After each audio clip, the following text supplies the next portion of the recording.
Bonsoir les amis. Bon, j'ai vérifié, revérifié, revérifié. Bah, c'est la rentrée, hein, là, dans quelques jours, on va pas y échapper, c'est comme ça. C'est pas si grave, on va pas passer notre vie en vacances non plus. D'ailleurs, on va parler de la rentrée scolaire dans un instant, et c'est quelque chose d'important. Je vous en dirai plus dans quelques secondes. Accueillons nos candidats. Ce soir, on joue avec David de Déville-les-Rouen, en Seine-Maritime. David, bienvenue. Bonsoir. Geneviève Distre. Bonsoir Geneviève. Bonsoir. C'est sa première fois. Pierre, bienvenue. Merci de venir jouer avec nous. Pierre d'Étanges, Grand en Moselle. Et voici Jean-Louis, notre champion, l'Aigle. Très joli nom de commune, l'Aigle. Dans l'Orne, on en parlait déjà avec Jean-Louis hier. Une partie qui a vu le retour gagnant de Jean-Louis. Bravo Jean-Louis. Merci. Champion. Et puis la dernière fois qu'on avait joué ensemble, je crois bien, Jean-Louis, que ça s'était très bien passé aussi, non? Oui, très bien. Oui. Un joli parcours. Oui. Jean-Louis, bravo pour hier soir, bonne chance pour cette deuxième. On va accueillir Pierre, c'est sa première fois. Pierre, merci de venir jouer avec nous. Mais de rien, c'est Quel avec bon plaisir. vent vous amène? Comment vous êtes décidé? À quel moment? Comment? Bon, ça fait longtemps que je regarde l'émission et puis je me suis dit pourquoi pas m'inscrire. Et puis j'ai réussi, donc je Merci, suis là. Pierre. Il n'y a plus qu'à jouer. Pierre, grand voyageur à vélo. Vous vous déplacez énormément à vélo. J'aime bien me déplacer en vélo. Alors, on m'a dit, et je voudrais que vous me confirmiez cette information, que là, vous habitez en Moselle, vous êtes venu jouer avec nous en vélo. En effet, je suis venu en vélo. Eh, c'est beau ça. En passant par les Vosges, j'ai profité de mon passage à Paris pour faire un... Mais c'est génial. Périple de combien de... Ça vous a pris combien de Bon temps? là, j'ai fait 400 km, mais j'ai fait des petites étapes parce qu'il faisait très chaud. Donc Ça j'ai dû m'impressionne. faire 70 km par jour. Bah, bravo. Mais vous m'impressionnez aussi avec ce que vous faites à côté. Pas par mes performances en vélo, je pense, Pierre. Oh bah, je sais, rien que de conclure un tiers d'Ironman me paraît assez impressionnant. Ouais, mais ça, c'est juste une question d'entraînement, c'est rien du tout, Pierre. Et là, à propos de vélo, vous aviez début 2020 un magnifique projet qui a dû être arrêté pour les raisons qui ont arrêté plein de choses d'ailleurs à cette période-là. Pareil. Un tour du monde à vélo. J'étais parti. Je me suis retrouvé jusqu'au milieu du Maroc et j'ai dû faire demi-tour malheureusement. Parce qu'on était en pleine crise sanitaire. C'est ça. Ça, c'est magnifique. Un tour du monde à vélo. C'est fou. Donc, c'est un projet reporté, peut-être? Peut-être, Ouais. on verra. Bon, en tout cas, bravo, J'espère. Pierre. Et puis, bonne aventure avec nous ce soir. Amusez-vous bien. Merci bien. Et retenez pas vos réponses, hein, surtout. Comment ça va, Geneviève? Bien, merci. Merci de revenir jouer avec nous. Vous faites partie du NAMAP Oui. depuis un petit moment. Oui. Quand mes enfants étaient jeunes, j'avais envie qu'ils goûtent à de bons produits, au vrai goût de la tomate. On va rappeler à ceux qui nous regardent ce que c'est une Eh bien, NAMAP c'est association. une association pour le maintien de l'agriculture de proximité. Voilà. Voilà. Et donc, quand on y participe, on achète les produits. Voilà, on a un panier toutes les semaines, donc, et on va chercher les légumes de saison. Et qui sont Et qui sont produits tout près de chez soi. pas très loin, par un agriculteur du coin. Il y a de plus en plus de Français qui... Oui. Mais ça fait bien 15 ans que j'y suis. Enfin, voilà. Vous étiez un peu dans les premières, Geneviève, parce qu'il y a 15 ans, on n'en parlait pas beaucoup. Je sais, beaucoup, hein, non, c'est vrai que maintenant, avec le Covid, les gens se sont habitués Ouais. à consommer à plus près, mais moi, ça fait déjà... Je vous dis, parce que mes enfants étaient jeunes et je voulais qu'ils connaissent le goût des légumes bravo. du jardin. Bah, je les salue. Kevin, Gillian, je prononce bien? Gillian et voyez. Alan. Gillian et Alan. Je vous salue tous les trois et bonne chance, Geneviève. Merci. David, Samuel. comment ça va? Oui, bonsoir Samuel, ça va très bien, merci. Alors, on va faire un petit cours à ceux qui confondent, et c'est important. Padel et paddle, Fondamental, c'est pas du tout la même chose. du tout. David, vous pratiquez le padel. Oui, Le padel, c'est un sport de raquette. tout à fait. Et qui se caractérise comment d'ailleurs Alors c'est un sport de raquette qui se joue en double, donc 2 contre 2. C'est un terrain qui est à peu près similaire à celui du tennis. Néanmoins, le terrain est entouré par des vitrins. D'accord. Et c'est ce qui le rapproche du squash. Et on joue avec les... Ouais, on se sert des parois comme un élément du jeu. Ça prend de plus en plus d'ampleur et c'est très très populaire dans les pays hispaniques. Donc P-A-D-E-L, Exact, à pas confondre avec paddle, P-A-D-D-L-E, c'est ça? c'est ça. Ouais. La grande planche Ouais. et la rame, c'est ça? C'est une pelle mais qu'on met dans l'eau. Exactement. Que vous pratiquez peut-être, David, par ailleurs? Non, du jamais. tout. Non, C'est paddle, c'est ça. pas paddle. Et donc je en profite pour saluer tous mes partenaires du club du Padel Arena d'Isnoville, D'accord, ok. qui se reconnaissent. Et est-ce que ça a le côté très cardio, très Oui. du squash, c'est ça? Ouais, ça peut être très cardio, des points qui peuvent être très très longs, ce qu'on appelle des rallyes. Donc il y a beaucoup d'allers-retours. Ah oui? C'est très amusant. C'est un peu acrobatique parfois même. Hein Mais c'est super, hein, c'est Il super faudrait ludique. que je m'y essaye un jour. Voilà. Bon, c'est moins acrobatique que le point gagnant, mais J'espère. Et puis ça dure jamais très longtemps parce que ça va très très vite. Voilà. C'est pas vraiment un rallye, mais je vous souhaite bonne chance, David. Merci. Pour ce soir. On va faire deux choses avant de démarrer notre première manche. Jeter un coup d'œil à la cagnotte qui est à 16 000 € ce soir. Voilà. Et puis vous poser la question qui à la maison peut vous faire gagner 30 000 €, c'est pas mal. Une histoire de mots, vous savez qu'on aime bien les mots ici. Lequel de ces mots désigne familièrement un parapluie? 1. Un pépin. Alors, je voudrais féliciter la personne qui a écrit cette question. 2. Un noyau. C'est pas mal. Hein, 32 43, le téléphone par SMS 1 ou 2 7 10 20. Tirage au sort parmi les bonnes réponses. Vous êtes prêts? Allez. Première manche. Au début de l'émission, je vous disais, on m'a parlé un petit peu de la rentrée tout à l'heure. Bah voilà, on y est, c'est super pratique. Ça. En plus, vous allez faire une bonne action. Vous savez, avec la rentrée scolaire, parfois, il faut protéger, couvrir les cahiers, les livres. Là, on peut en protéger 10 comme ça. Voilà. Et en plus, vous ferez une bonne action parce qu'une partie des fruits de la vente de ces protèges cahiers et livres, eh bien, iront à Handicap International pour financer leurs actions un petit peu partout à travers le monde. Quand on n'est pas très manuel comme moi, c'est très pratique. Pas besoin de ruban adhésif ni de ciseaux. C'est marqué ici, 10 protège-livres, vous trouvez ça un petit peu partout. Allez, on y va, je range ceci, je mets ça de côté pour la rentrée, on allume les buzzers de David, de Geneviève, de Pierre, de Jean-Louis. Première question, botanique. Quelle plante aromatique pouvant s'épanouir dans des zones semi-ombragées est représentée par des espèces dites vertes ou poivrées? La menthe. La menthe qui peut être poivrée, bonne réponse. Geneviève, 1 point pour 2 points. Quel psychiatre et psychanalyste, auteur du... Pierre? Freud. Pas Freud. Auteur du cas Dominique en 71, David, Jung. s'est intéressé principalement à la psychanalyse des enfants. Voilà, indice important. Dolto. Et du coup, ça nous donne Françoise Dolto, bonne réponse. Pierre tente, il a raison. David tente, il a raison. Mais l'indice important, c'était, outre l'ouvrage Le cas Dominique, c'est aussi bien sûr la psychanalyse des enfants, Françoise Dolto. Geneviève, ça fait 2 bonnes réponses d'affilée. Voici la première question à 3 points. Cinéma. En 2000, dans quel film évoquant l'exploration de l'espace, Clint Eastwood réunit Tommy Lee Jones?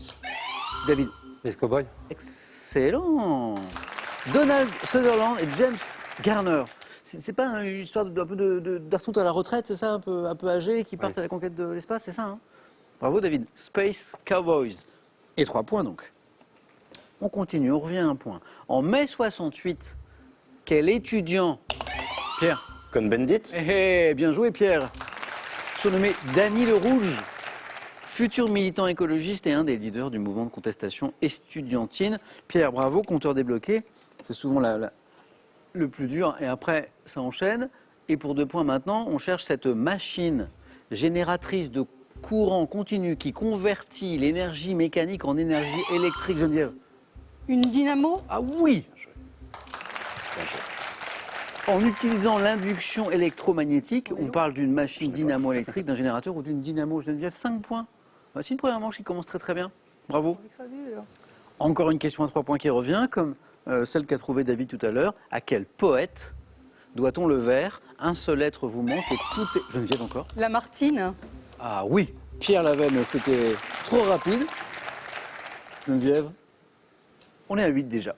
On vient de démarrer. À quel poète doit-on le vers? Un seul être vous manque et tout est dépeuplé. Extrait du poème L'isolement, Alphonse de Lamartine. Geneviève, encore 1 point et vous êtes en 2e manche. Ça joue très vite. Bravo à tous les 4. Quel terme, formé en partie sur le grec signifiant à demi, désigne la paralysie de tout ou partie? Geneviève. Hémiplégie. Geneviève, venez, vous êtes qualifiée. Bravo. Merci.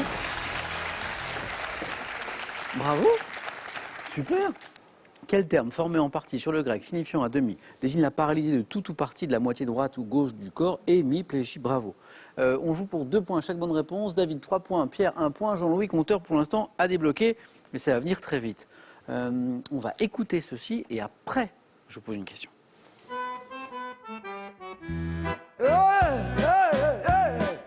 Oh, c'était chouette, la fille du bord de mer.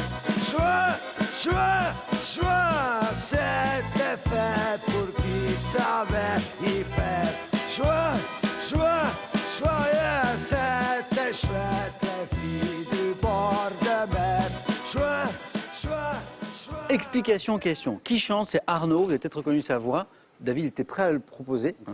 Les filles du bord de mer, donc Arnaud qui nous a quittés, hélas, en avril dernier, le chanteur belge. En 64, question. Jean-Louis. Adamo. À deviner. Bonne réponse.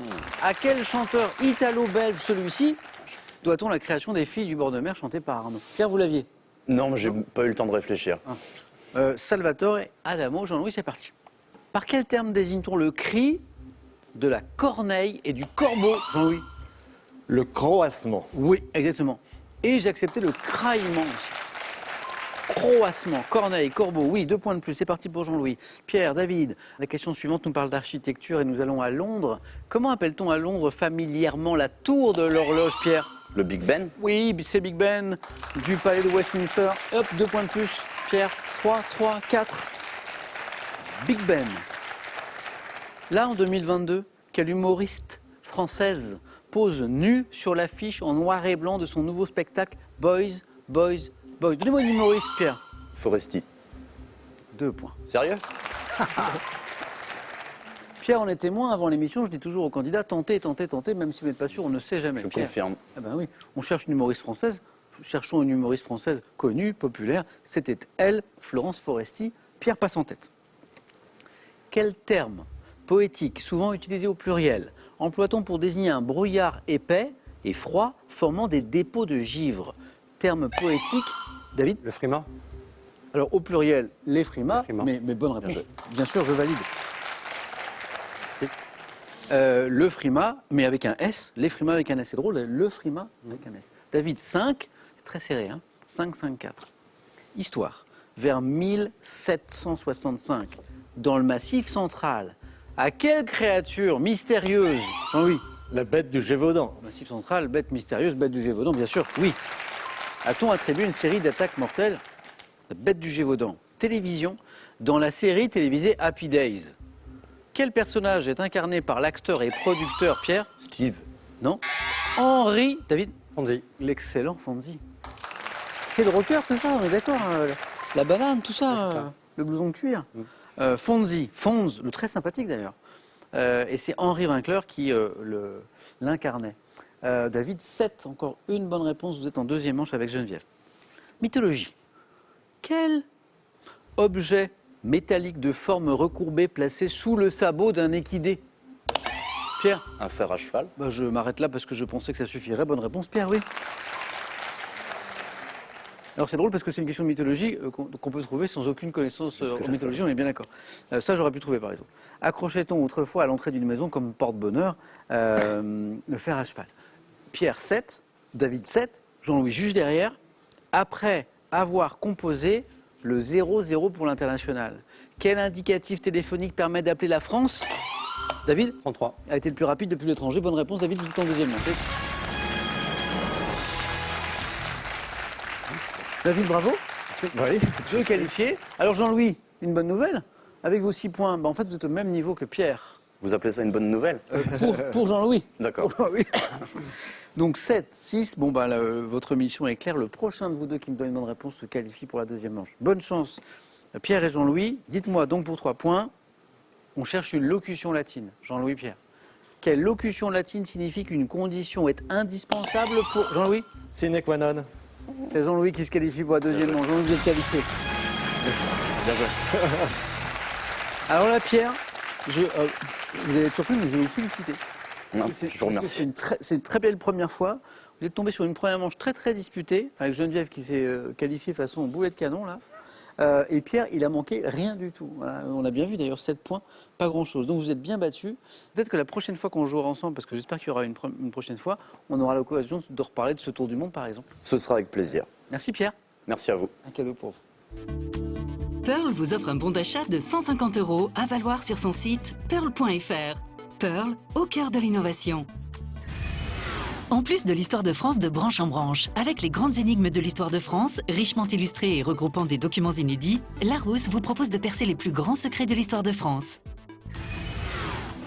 Envie de jouer à Question pour un champion? Très bien, une seule adresse, qpec.tv, notre site internet, passez les sélections, cliquez ici, inscrivez-vous, on vous rappelle très vite. Vous pouvez également revoir nos émissions et même trouver un club près de chez vous pour vous entraîner. Quant à moi, je vous attends sur ce plateau.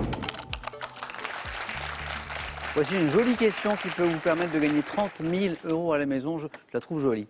Lequel de ces mots désigne familièrement un parapluie? Est-ce qu'on parle d'un pépin ou d'un noyau? 3243 pour le téléphone, par SMS, 1 ou 2 au 7 10 20, tirage au sort parmi toutes les bonnes réponses. Jean-Louis s'est fait un petit peu peur sur la première manche, mais notre champion est là. David est qualifié et c'est Geneviève qui va choisir la première parmi les thèmes du 4 à la suite. Geneviève, David, Jean-Louis, voici pour vous ce soir les grands opéras. Premier thème, la mode dans les années 80. Pas mal ça. L'entourage des héros de BD. Voilà, faut aimer les bandes dessinées, bien sûr. Et le thème mystère qui est ici. Voilà. Geneviève, qu'est-ce que vous en pensez? Ils sont parfaits tous ces thèmes. Mais Oui. je vais quand même prendre le thème mystère, s'il vous plaît. Venez, Geneviève. En fait, ils étaient trop bien. Trop bien pour moi, hein. Vous vous êtes dit non, c'est trop facile. Ouais. Je vais aller, Oui, allez, on va sûrement. corser un peu. Vous avez vu, David et Jean-Louis, comme les sports? On est là pour jouer. On va jouer avec de la géographie. Oui, ben ça va. C'est mieux que ce que. Encore voilà, mieux. C'est mieux. Oh là là. Pays bordé par l'océan Indien. Indien, d'accord. Prête, Geneviève? Allez. Bonne je chance. prête. Merci. On y va. On voyage. Top. Quel État fédéral d'Asie, constituant le deuxième pays le plus peuplé au monde, est bordé par l'océan Indien et ses dépendances? L'Inde, Quel État, situé au fond du golfe du Bengale, a pour capitale la ville de Dhaka? le Pakistan, Quel pays de plus de 600 000 km² bordé par l'océan Indien et dont la capitale est Mogadiscio occupe l'extrémité de la Corne de l'Afrique? la Somalie, Quel État d'Asie, dont la capitale est Sanaa, est bordé sur sa côte méridionale par le golfe d'Aden qui dépend de l'océan Indien? Sanaa. je ne sais pas. À l'ouest de son territoire, quel État fédéral d'Océanie présente une côte bordée par l'océan Indien, notamment dans la région de Perse? État. L'Australie, Quel pays d'Afrique voit sa côte orientale et sa ville de Mombasa? Kenya. Oh, le deuxième point, vous l'aviez, il était Ouais. là et juste après, vous l'aviez, Geneviève. Oui. Oh, je voudrais le refaire, mais non. Quel pays d'Afrique voit sa côte orientale et sa ville de Mombasa? Vous me donnez la bonne réponse qui est Kenya, Geneviève, après, hélas, baigné par l'océan Indien. En comptant Kenya, j'ai 4 bonnes réponses. Oui, mais pas C'est fou. dans le bon sens. Et en fait, exactement. Qu'est-ce qui nous manque pour faire le deuxième point et plus? Bon, ben, celle-ci, à l'instant, on vient de l'évoquer. L'État situé au fond du golfe du Bengale, qui a pour capitale la ville de Dhaka. Dhaka, c'est David et Jean-Louis. Bangladesh. Bangladesh est la bonne Bangladesh, réponse. oui. Et la capitale de ce pays est Sanaa, quel est État d'Asie dont la capitale est Sanaa, donc, bordée sur sa côte méridionale par le golfe d'Aden, qui dépend de l'océan Indien. Jean-Louis, non? David, non? Ça me revient pas. Quelqu'un là sur le plateau? Bravo derrière moi. Yémen, ah Yémen, ouais. bravo, bravo. Félicitations. Yémen. Bon, ben, C'est mal payé, Geneviève. Oui, Moi, j'aurais aimé vous donner plus de points. C'est pas forcément terminé. on verra. Je vous dis à tout à l'heure. Merci. Merci.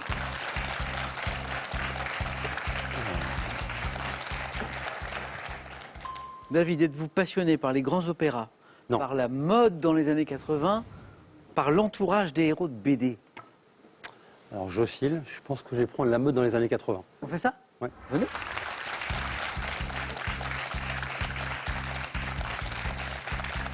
Est-ce que vous avez hésité avec l'entourage des héros de BD? Un petit peu, ouais. Un petit Ouais. peu.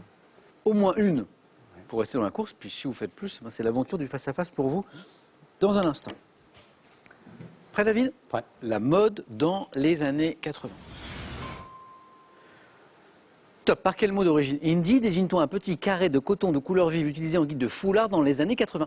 Pashmina, En 83, en devenant l'égérie de Chanel, quelle mannequin française est la première à signer un contrat d'exclusivité avec une maison de haute couture? Inès de la Fressange, Quel mot anglo-américain de 5 lettres désigne le blouson collège américain dont les couleurs contrastées étaient appréciées à l'époque? un Teddy, 88, lors de quel événement organisé à la Courneuve se tient un défilé de Yves Saint-Laurent malgré les réticences de certains à la Courneuve? je passe. Quel nom évoquant de l'eau congelée tombant en flocons est associé à un type de jean délavé à l'acide très à la mode dans les années 80? Neige, Quelle sorte de collant épais sans pied, désigné par un mot anglais, portait-on dans les couleurs fluo avec la mode de l'aérobic? les lignes, Encore une bonne réponse, le legging est la bonne réponse. Que vous avez peut-être porté. David, 2 points. Donc c'est bon. merci. Restez avec moi, David, on va revenir sur toutes ces réponses. Alors, j'ai 4 bonnes réponses comme Geneviève. La différence, c'est qu'il y en a 2 qui se sont enchaînées. Inès de la Fressange la première mannequin français à signer un contrat avec une maison de haute couture. On est en 83. Le Teddy, c'est ce blouson qui désigne donc le blouson de collège américain. Bonne réponse. Oui, le jean neige. Vous voyez ce que c'est le jean neige? Oui, vaguement, ouais. Hein, très délavé, un peu tacheté, là. Voilà, jean neige. Et le collant épais, sans pied, qu'on portait dans les couleurs fluo à l'époque, avec la mode de l'aérobic. Vous avez pratiqué l'aérobic? Non, pas l'aérobic. Nos sports, mais pas celui-là. Leggings. Qu'est-ce qui nous a manqué? Vous l'avez peut-être même porté. Par quel mot d'origine Indie désigne-t-on un petit carré de coton de couleur vive utilisé en guise de foulard dans les années 80? Bandana. Le Bandana. C'est ça. bandana. C'est ça. Les rockers. Renault, je crois qu'il y a une ouais, célèbre exact. pochette de disque avec le bandana. Rouge peut-être même. Ah oui. Sur la pochette, il est rouge. Ouais. Voilà. Et à propos de rouge, un indice supplémentaire. En 88, lors de quel événement organisé à la Courneuve se tient un défilé Yves Saint Laurent malgré les réticences de certains? Événement, et j'ajoute l'indice rouge du coup. C'était pas sur la De l'humain. C'est la fête de l'UMA, La fête de l'humain. en fête de l'humanité. Et du Je savais coup, voilà, lors de la fête de l'UMA, il y a un défilé d'Yves Saint Laurent. Et manifestement, en 88, il y a, Oui. ça a provoqué quelques petites polémiques autour. David, à tout à l'heure au face à face. Merci. Bravo.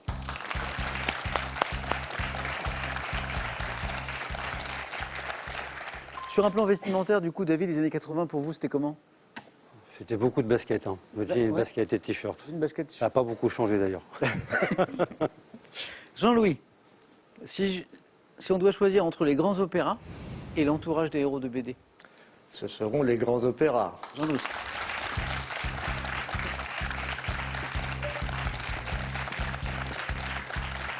Alors, je sais grâce à cette fiche, parce qu'on essaie de nous donner quelques bribes d'informations sur nos candidats. Alors, évidemment, votre vie ne tient pas à une fiche, je vous rassure, que Jean-Louis écoute énormément de musique classique. Je n'écoute même que ça. Que ça. Alors, Jean-Louis, vous auriez été qualifié en premier. Vous auriez choisi les grands opéras. Évidemment. Le hasard fait parfois bien les choses. Jean-Louis, bonne chance. Jean-Louis, c'est notre champion, il a gagné hier soir. Bonne chance. Merci. Et on joue avec les grands opéras. Top. En 1875, dans quel célèbre opéra l'héroïne chante-t-elle que l'amour est un oiseau rebelle? Carmen. 1896, quel opéra de Puccini raconte les amours du poète Rodolfo et de la cousette Mimi? Puccini. La Bohème. Quelle œuvre de Bellini met en scène une grande prêtresse druidique et son amant, le proconsul romain Polione? La Norma. En 1892, quel opéra de Leoncavallo raconte l'histoire d'un troupe de théâtre ambulant dirigé par Cagno? Opéra de La Fanciulla de Loves, non. Non. En 1867, quel opéra de Gounod s'inspire d'un drame de Shakespeare ayant pour cadre la ville de Vérone? Roméo et Juliette. Dans quel opéra de Rossini inspiré d'une pièce de Beaumarchais, un barbier est-il le comte Barbier de Séville. Albin Vivard? Dans quel unique opéra de Beethoven, une femme... Fidelio. Oui, et y avait-il un 4 à la suite d'ailleurs, si on était allé encore plus vite, puisqu'il y a déjà 3 points, oui 3 points, dans quel opéra de Moussorgsky, réorchestré par Rimsky-Korsakov, un tsar de Russie a-t-il des remords d'avoir fait assassiner? Boris Godunov. Et voilà, il y avait un 4 à la suite, pas très loin, l'héritier du trône. Mais- Bravo Jean-Louis. J'ai mon petit-fils qui chantait et qui a chanté dans un opéra de Moussorgsky à l'Opéra Bastille. C'est vrai? Ah, Oui, oui, super. la Jovancina. Oui, Et vous êtes allé le... Ah ben, bien sûr, on est allé le voir. C'est formidable. Ouais, Ok. ouais. Alors attendez, 1, 2, 3, 4, 5, 6, 7 bonnes réponses, hein, avec Boris Godunov à la fin. Qu'est-ce qui nous a manqué? Quel opéra de Leoncavallo raconte l'histoire d'une troupe de théâtre ambulant dirigée par Cagno? Ça commence par un P. Paias. Ridi Pagliacci. Oui. Il Pagliacci. Il Pagliacci. oui. Jean-Louis, bravo. 3 points pour vous.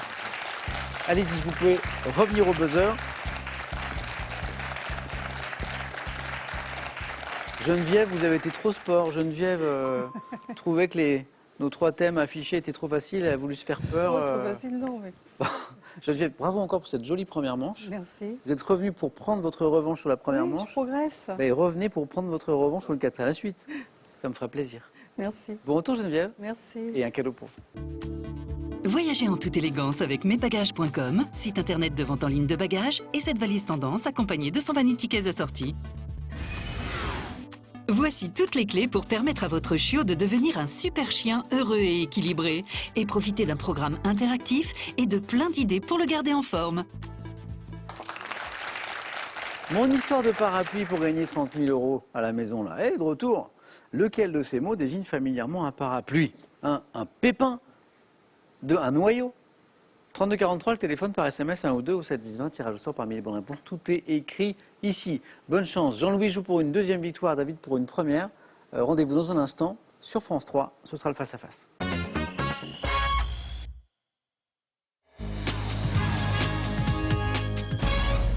C'est parti pour le face-à-face qui oppose ce soir David et Jean-Louis.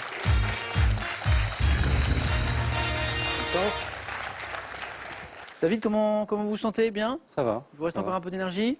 Oui, oui. Ça fatigue un petit peu, non? Mais non, ça va? Oh, c'est passionnant. Ça va, ça va? Jean-Louis? Oui, ça va très bien. Tout va bien? merci. Bon. Oui, oui. Alors, objectif 12 points. Le premier à 12, champion pour la deuxième fois, pour la première fois ce soir. Jean-Louis à 5, non, à 4 marches, je ne veux pas vous enlever une victoire. David à 5, de la cagnotte que voici. 16 000 euros. La première question nous parlera de quoi? De santé, de médecine. On regarde juste les cadeaux. C'est la tradition avant de démarrer et on y va. Voici d'abord pour le second. Pearl vous offre un bon d'achat de 250 € à valoir sur son site pearl.fr. Pearl, au cœur de l'innovation. Avec un siècle de mode, plongé dans l'univers des grandes maisons qui ont animé la mode depuis le début du XXe siècle. Il est accompagné de 2 livres magnifiques sur 2 icônes du monde de la mode, Saint-Laurent et Dior. Cadeau toujours pour le vainqueur maintenant. Slow Move vous accueille pour une semaine de vacances glamour à vivre en famille ou entre amis.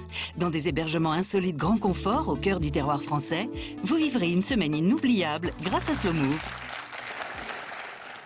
Donc santé médecine. Pour la première question, Jean-Louis, meilleur score, donc vous avez la main. Sur cette question, qu'est-ce qu'on en fait? Je prends la main. Allez, c'est gardé. Bonne chance à tous les deux. Top. Médicament, également appelé acétaminophène. Je suis très souvent prescrit en France et suis également pris en automédication. Faisant effet environ 20 minutes après la prise, devant être absorbé toutes les 4 heures, Somnifère? Non. Top, je me présente sous la forme de cachets, de comprimés effervescents ou encore de gélules. Médicaments utilisés contre la fièvre, les maux de tête, les douleurs, mais ayant un principe actif différent. Un antipyrétique. La main passe. Top, différent de celui de l'aspirine. Un ibuprofène? La main repasse. Top, Jean-Louis, une dernière chance. Oui, ça me revient. Contre la fièvre, les maux de tête, qu'est-ce qu'on prend au quotidien? Moi, je prends rien. Rien, Jean-Louis. Alors, rien, ça marchait pas, David? Aspirine, mais non. Non, paracétamol. Paracétamol, oui, c'est ça. Alors, David, à un moment, j'ai souri quand même parce que la question dit est également pris en automédication. Genre, on peut acheter un peu en vente libre quand même. Et somnifère. Je me suis dit, j'y vais fort quand même là. En tout cas, nous, on n'est pas endormis. On continue. David, vous avez la main sur la deuxième question. Et cette fois, c'est de la télévision. Je prends la main. Ok. Top. Personnalité de la télévision, née le 2 décembre 66 à Soissons, fait chevalier de la Légion d'honneur. Cette personnalité en 2019, je me produis parfois avec mon groupe de musique Chef and the Gang. Ayant appris mon métier avec mon père lorsqu'il tenait un restaurant basque à Bordeaux, en 2008, le guide Michelin m'a décerné une 2e étoile. Présentateur de Cauchemar en cuisine, membre du jury de Top Chef. Etchebest. C'est lui, Philippe de son prénom. 1 point. Alors au début, j'ai insisté sur fête chevalier de la Légion d'honneur en 2019, 7 personnalités, puisque évidemment, fête s'accordait avec personnalité, il ne fallait pas qu'on parte sur une femme par erreur. Donc c'était Philippe Etchebest, Cauchemar en cuisine. Je ne suis pas un grand spécialiste des émissions de cuisine, mais c'est pas lui qui bougonne un peu, qui râle parfois, qui crie, ça lui arrive un peu, David? Il houspille un peu. Il houspille, voilà, quand qui même, houspille, c'était le Vertement. Jean-Louis, 1 point. Et de la culture générale. Je prends. Ok.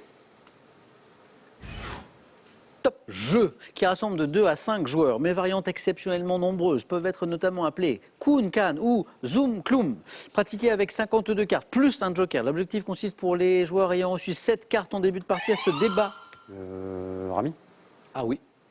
Vous jouez? À une Vous avez variante. joué? À une variante, ouais. Ah oui, parce que alors moi je ne connais pas trop le Rami, mais le début de la question évoque de très nombreuses variantes. Je ne savais pas. Rami, oui, vous l'aviez, et vous l'aviez à 3 points, David, consiste pour les joueurs ayant reçu 7 cartes en début de partie à se débarrasser de toutes les cartes en formant des brelans, des carrés, des séquences, c'est ça? C'est ça. Jeux dont les formes peuvent être également pocket, run ou gin, remis. Je suis le Rami. Du coup, la variante à laquelle vous jouez, David, c'est quoi? C'est un jeu de société avec des dominos en fait, mais c'est le même principe. Ok, d'accord. de combinaison. Oui. David, vous avez la main sur cette question d'architecture. Je laisse la main. Oui, Jean-Louis. Top, pont, construit de 70 à 74 à la place d'un pont en pierre du Second Empire qui se tassait et était trop étroit. Je suis constitué de 2 demi-ponts accolés formés de caissons en acier, enjambant la... Au Mirabeau. C'est pas le pont Mirabeau. Top, la Seine, je permets de relier le 8e arrondissement près de l'avenue Montaigne au 7e arrondissement entre le quai Branly et le quai d'Orsay. Le pont Alexandre III. C'est pas le pont Alexandre III. Top, pont de Paris célèbre pour ma statue de zouave, traditionnellement associée. En allemand. Eh oui, parce que le fameux zouave, le pont d'Alma. Traditionnellement associé au niveau du fleuve, hein, vous savez, ce zouave, je suis le pont de l'Alma. Et David, voici 2 points sur cette question d'architecture. Jean-Louis, notre champion, retrouve la main. Sciences et techniques. Je laisse la main. Ça passe cette fois. Top, instrument de mesure, désigné par un nom attesté en ce sens dès 1680, je peux être pourvu d'une partie trigonométrique. Fabriqué en plastique translucide ou en métal, je suis utilisé par les élèves dans les cours de géométrie pour construire des figures de forme circulaire. Un compas. La main passe.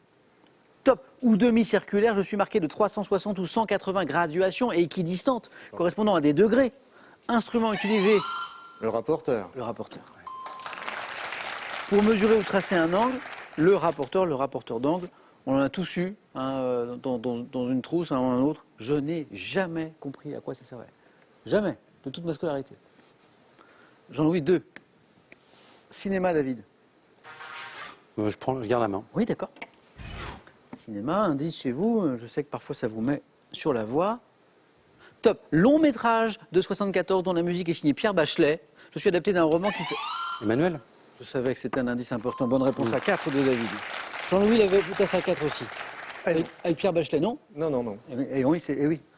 Emmanuel, donc le film qui a fait couler tant d'encre à l'époque, on est en 74, eh bien, la musique est signée Pierre Bachelet, et ça, David le savait. Oui.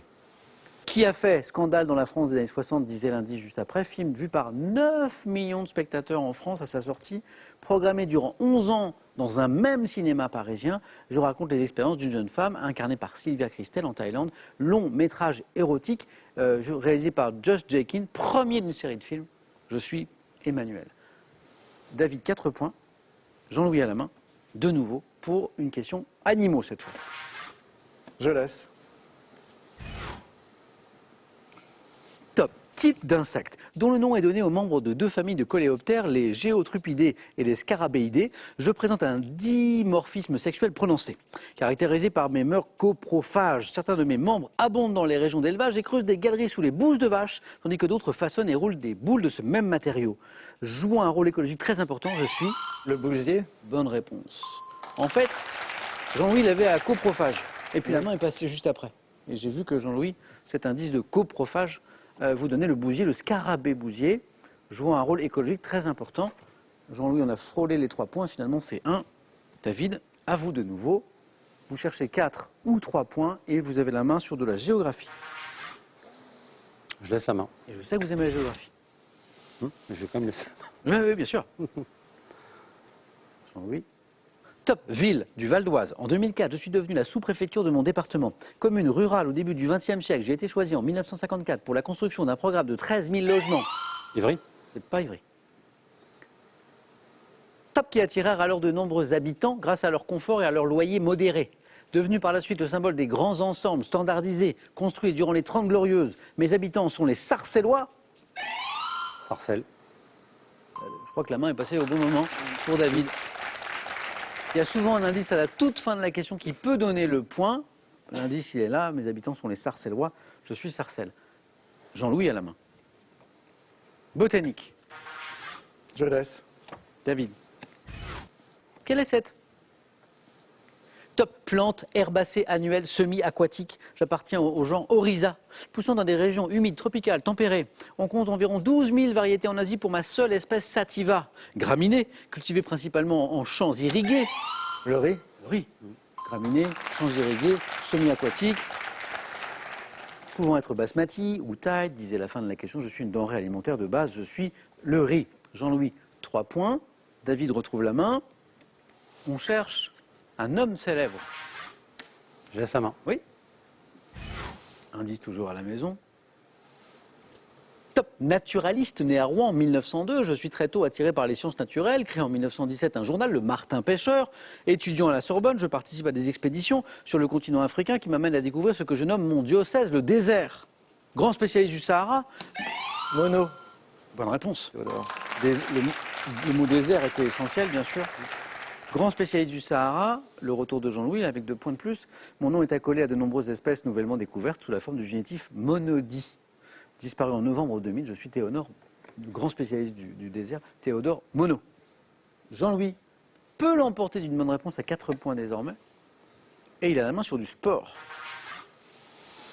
Je prends. Ok.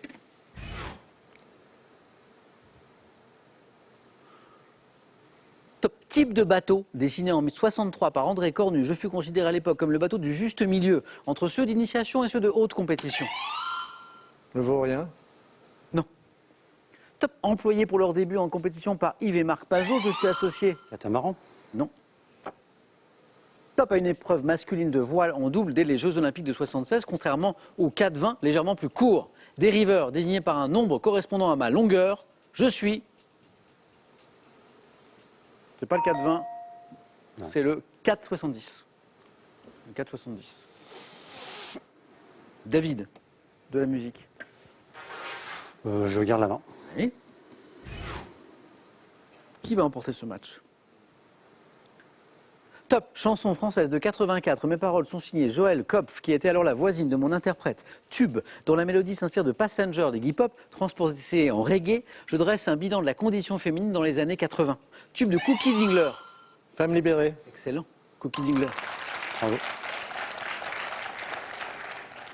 Dont le refrain débute « Ne la laisse pas tomber, elle est si fragile ». J'évoque sur un ton doux amer, c'est une belle chanson, la vie d'une femme qui élève seule ses enfants, femme libérée. David menait largement, Jean-Louis est revenu très fort, 11-10.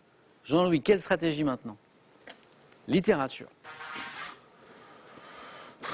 Je laisse. Top roman, d'abord publié en feuilleton, puis en volume en 1858. J'ai notamment pour protagonistes 3 grands seigneurs prénommés Philippe, me déroulant en partie sous la Régence. Sur fond de spéculation financière, j'ai pour héros un chevalier qui prend l'apparence d'un infirme pour mieux démasquer le traître. Le bossu. Infirme. Le bossu est la bonne réponse, Jean-Louis. Incroyable, Jean-Louis. C'était chaud. Je traite. Jean-Louis, ce soir, il a décidé de se faire peur. Il s'est fait un petit peu peur en première manche. Oui, oui. Pas du tout, 4 à la suite, c'est très Merci bien passé. pour l'opéra, oui, ça. Ah oui, c'est vrai. Et alors, David, un très beau début de partie. Voilà. Il nous manque juste un petit quelque chose à la fin. Et Jean-Louis est remonté Bravo Jean-Louis. jusqu'au bossu. Bravo à tous les deux, parce qu'il faut être 2 pour un beau match. C'est un beau match. David, à la prochaine. Oui. Bah, du coup, Jean-Louis, ça fait 2 victoires. 1000 €, c'est gagné. On n'est plus qu'à 3 marches de la cagnotte, 16 000 €. La semaine n'est pas terminée. Est-ce que Jean-Louis veut revenir demain pour tenter une 3e victoire? Réponse dans 5 secondes.